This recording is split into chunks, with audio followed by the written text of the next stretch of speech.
Hello,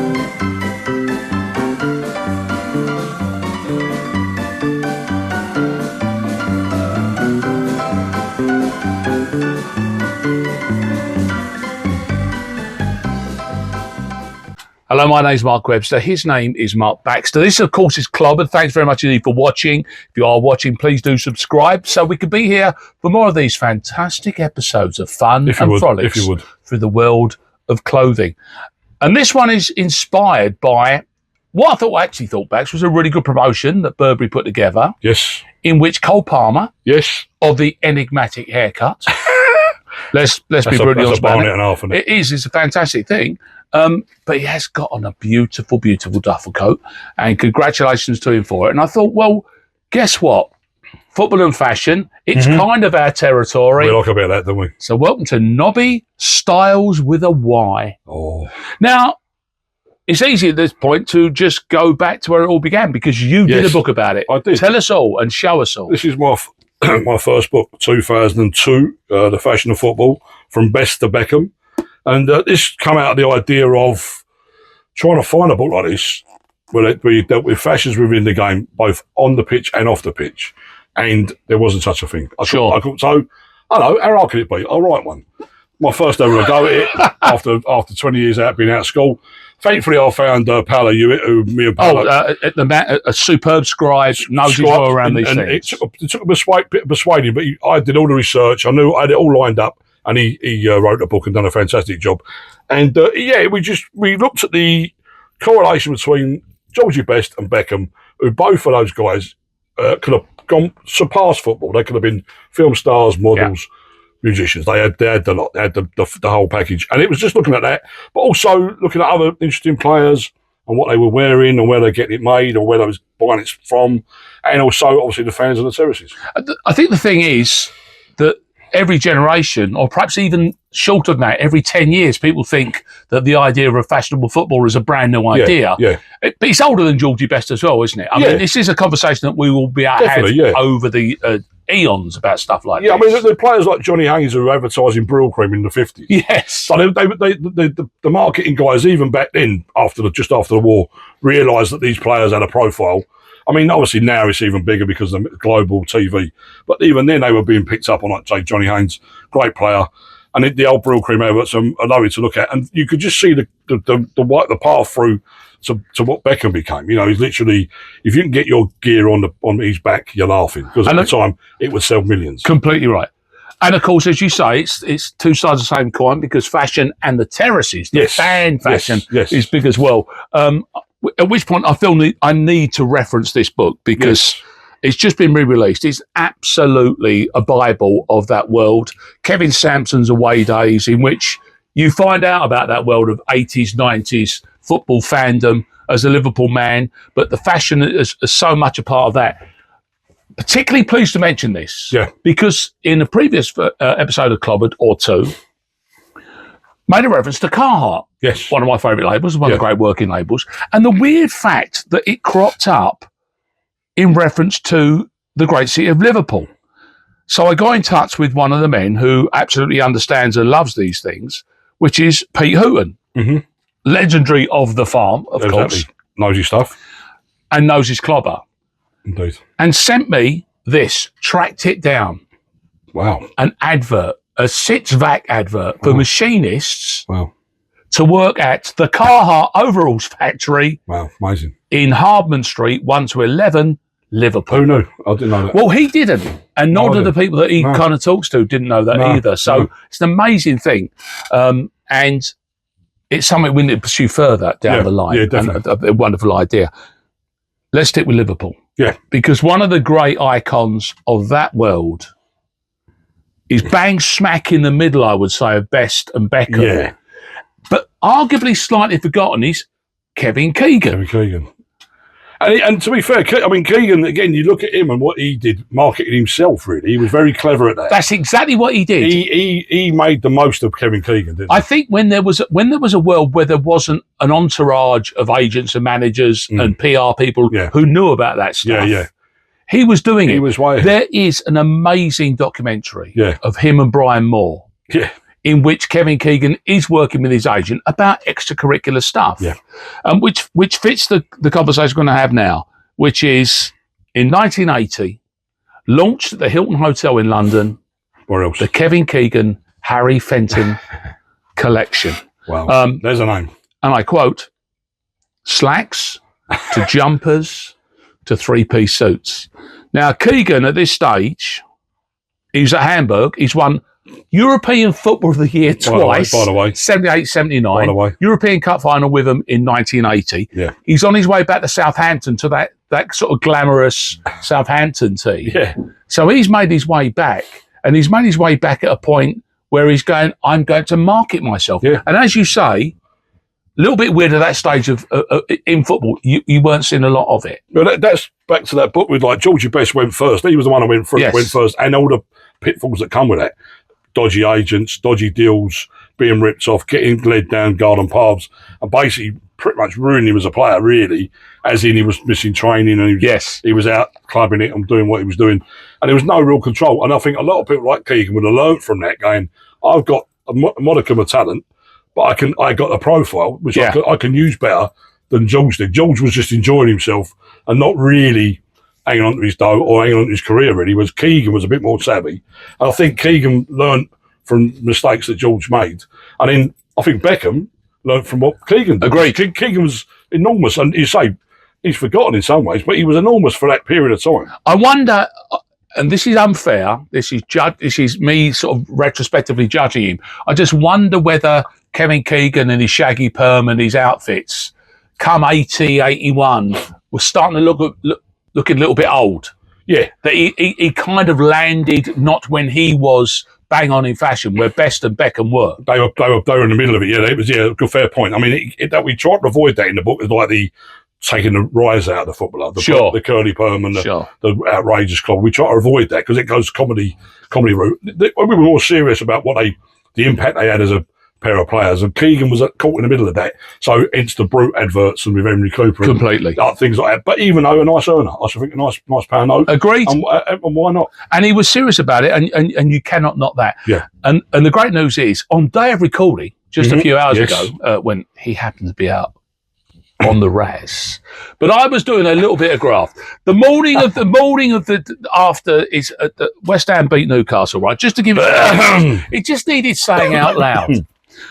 And I was did Talk Sport with Paul Hawksby and Charlie Baker and had a conversation about that win, and dropped the reference in the fact we'd be talking about the Harry Fenton connection.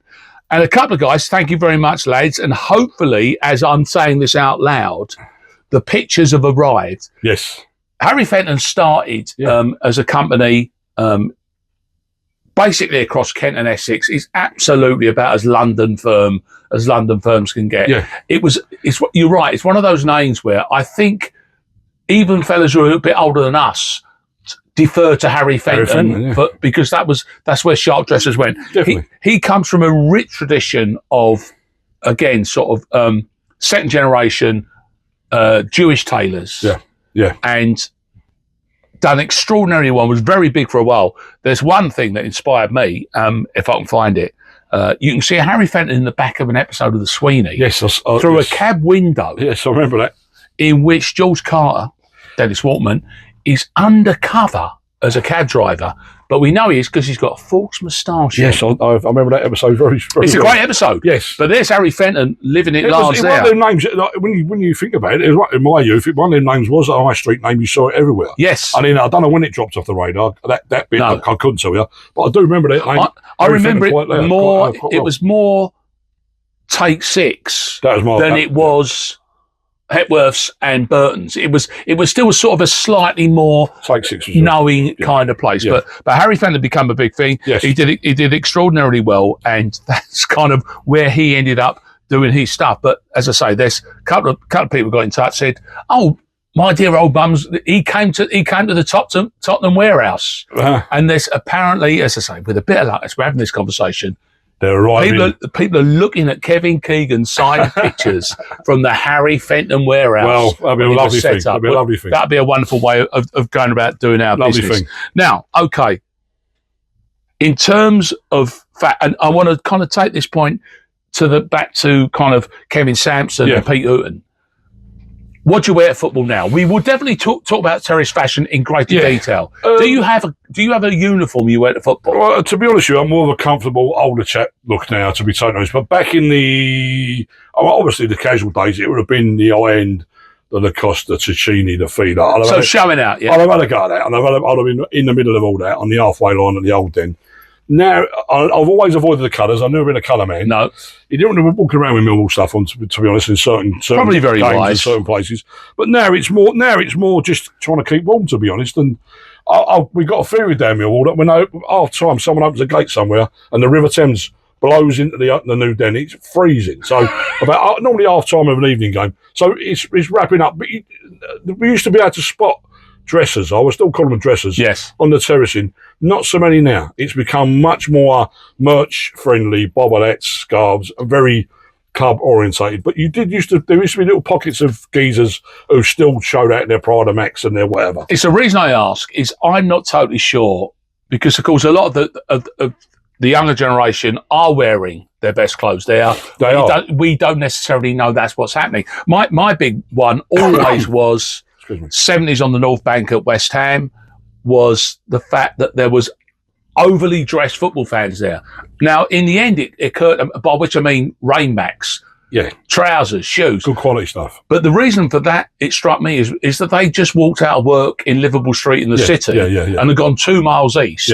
So they hadn't changed anything else. No, they weren't trying to make a point. So I think it's sort of accidental, but we definitely got to open this Pandora's box about clothing and fashion at some point. I've noticed now that the kids, I say 18, 20-year-olds kids of my friends are wearing what we used to wear, the casual stuff, the aquascutum scarf, the cap, the check, the aquascutum check is back. But you see a lot of the same sort of clothing worn. It's a bit of an hybrid. It's a bit of a sort of moddy, casual hybrid, a little bit like we did back in the day. And that stuff is, when you look online, that casual stuff is everywhere. I mean, Patrick trainers are coming back. Gola, all this old school, old labels are back. And you're starting to see the younger guys, obviously Stone Island is all over the place as well. So there are pockets of that. The younger ones are more than the older chap, I think. I think that's become clear if you look at a couple of the options that are available to you in that particular world. One of which includes Bohemians. Yes. Who famously, I think 2 seasons ago, because Bob Marley played, I think, his last British concert or last European concert at their ground, did a wonderful Bob Marley shirt. And dear old, you got it, Robert. Your man Paul Weller. Yes. Turns out. Yes. It's got a sponsor on it, but it's Thin Lizzy. Thin Lizzy. Interesting. Very interesting. And obviously, Mr. Weller is not particularly a massive football man. I know he likes his Chelsea and his boys' place, but that I didn't really realise what the shirt was. I just saw Thin Lizzy. I thought it was a T-shirt. Look closer and you start realising that Bohemians have got a nice bit of marketing going on. They've done very well. And I should just say, Steve White, of course, he's drummer in the Style Council. He's a South East London Charlton. Did tell me once that he took Weller to a game of football. And he said that Paul said to him, is Peter Russell playing? And he's in the 2000s. That's about when his interest peaked, I think, in Osgood. But again, this is such a well that we can sort of like get stuck into. Here is an amazing new shirt. Illmatic is 30 years old, the great Nas hip-hop album, seminal hip-hop album. Yes. And that is being promoted by one of the oldest, most functional of all football shirt labels, Umbro. Who have come from nowhere to become, again, a kind of a nouveau brand. But Umbro, if I'm right, might be right, are owned by Nike. So there's a connection. All these brands are realising there's money in those heels if they market it right. So things like that is an idea that will get new people into what they're making and what they've done in the past. Yes. Tip of the iceberg. We will. It's not even after. I'll go football analogy. It's not even half time yet, and there will be more football conversations to be had about our world of Clobbered. But for now, we're going to go new bits. Yes. And if I may, I'm going to go straight back to where we started this conversation. Keeping warm with a night game. If I may hold you up for this. Yes, indeed. This that's a piece of kit, isn't it? Supreme being. That is a piece of kit. So Cole Palmer, who is not Cold Palmer if he's got his duffel coat on, Thank you. He's wearing a Burberry. This, though, is the duffel coat of all duffel coats. It's made by a company called Clobbered. And Clobbered started in the 50s, a London-based firm. They've kind of moved around the place over the years. But this is about as authentic as a duffel coat gets. And what I like about it is, even to the point where, and I'll show you the picture of it here. This is their label, which is on the cover. It's about Paddington Bear looking, right? Because it's got a big brown label. You need to keep it. Yeah. But the reason this is great is because it looks like exactly what it should be, which is a naval coat. It does. But it's called the Monty. Yes. And it's named after Field Marshal Montgomery because, of course, famously obviously in the First World War, that's what he was. Second World War. Excuse me, wrong war. In the Second World War, he wore a massive duffel coat. He did. So just a few years after this firm started, but now if you want to go duffel coat, get yourself a Clobbered Monty. You will be as close to the truth of duffel coats as duffel coats get. Yeah, that is. And you've got yourself I'm going with a company called Copper. Right. Who I've been doing retro. They're a company from the sort of 90s. They do retro football shirts, but very niche. Some of them, Senetian and Ferran Vachos, and they're very unusual choices. Again, another amazing world of the niche. Beautifully done, made and done. And the one that picked my interest up there, that one there, Inter Milan training tops, again with a stripe at the neck, which I've always liked. Yes, we know that, don't we? And it just beautifully done. And they're I think they're based in Holland. They've got a standalone shop in Amsterdam. But look at the website; it's well worth looking at. There's some great tops on there, and it takes you back, and loads of lovely old strips you remember from the 70s and European Cup games, thinking, where'd you buy those? And the great thing about these is, if you've got your own team, your allegiance isn't affected. No. Because you're going in some random world of somewhere else entirely. Absolutely. It makes no difference to what you're saying, I love football, but I've got my own club. It's really nicely done. And some of them retro shirts can look a little bit cheap and tacky, really. Sure. This mob don't. They do a really good job. And they do home and away and the third shirt as well. So, wonderful stuff. There we go. Okay, well, this was Clobbered, and in an unusual twist, we get an opportunity to go out on the tune because dear old Pete Hooton and the Farmer got a fantastic new song that came out in the last few weeks. So why not? Let's leave with a bit of that, and we'll see you next time.